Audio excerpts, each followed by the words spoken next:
Hollywood mogul Harvey Weinstein faces multiple claims of sexual harassment and now also stands accused in the court of public opinion of trying to redeem his reputation through charitable donations. His offer of a $5 million fund to support female filmmakers was rejected after widespread criticism of this seemingly calculated contrition cash, including a petition calling on the University of Southern California to reject his gift.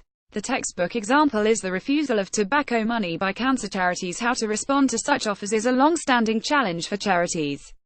When William Booth, who founded the Salvation Army in 1865, was asked about the ethics of accepting charitable donations from questionable sources, he is supposed to have replied, "The trouble with tainted money is tain't enough of it." That nonchalant response reflects the perennial need for more income to fund good works and, perhaps, a lack of concern about consequences. Today's charity leaders need a more nuanced position to avoid getting on the wrong side of the powers that be, or, arguably worse, of public opinion. Official guidance on the acceptance or refusal of donations is clear-cut in principle. The Charity Commission compels trustees to act in the best interests of their charity, and guidance from the UK Institute of Fundraising encourages all charities to have a policy in place that sets out what this means in practice. The textbook example is the refusal of tobacco money by cancer charities. Unfortunately, such scenarios are rarely so straightforward, and the challenges for charities faced with potentially dubious donors involve both pragmatic and ethical decisions. The pragmatic challenge is essentially a cost-benefit analysis. Does the promised cash outweigh any potential drop in income if a backlash occurs? The price of acceptance goes beyond the impact on existing and future donors who might fear taint by association. It also includes the cost of offending beneficiaries and demoralizing employees who believed they were working for a different sort of organization. These latter factors segue into the ethical challenge. Charities are meant to be values-based, and need to operate with especially high levels of integrity to maintain that. Even if a charity is experiencing a severe funding crisis, accepting a gift that risks actual or apparent conflict with its core values could cause long-term harm to the charity's reputation and raison d'etre. The public might be surprised to hear how much these questions vex fundraisers and the polarized opinions that exist in the sector. Some dispute the notion that money can be infected by its owners' deeds, while others will refrain from applying to charitable trusts and foundations if there are any concerns about the character of its historic founder.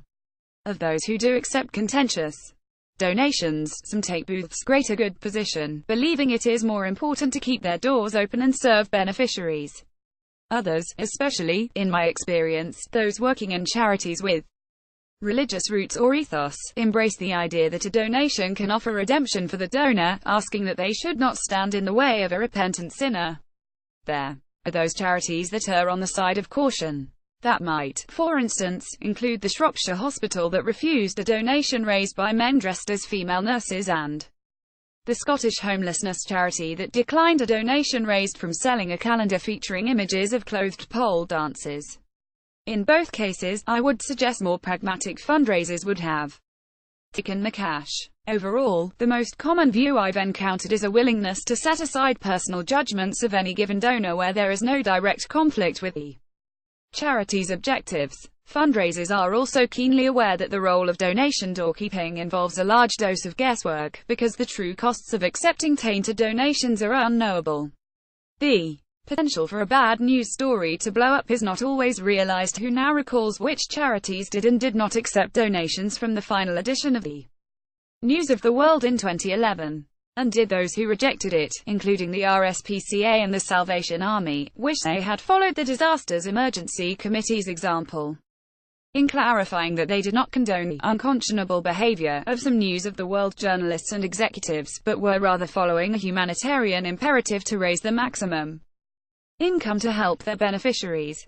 We will never know whether Weinstein's spurned $5 million donation could have had a positive impact on gender equity in the film industry, or whether acceptance of the gift would have undermined advances made by the exposure of long-term, systemic sexual harassment in Hollywood and beyond.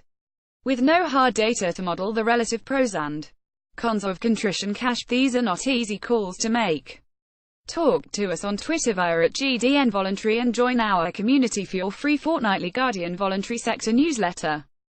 with analysis and opinion sent direct to you on the first Thursday of the month. Looking for a role in the not-for-profit sector, or need to recruit staff? Take a look at Guardian Jobs.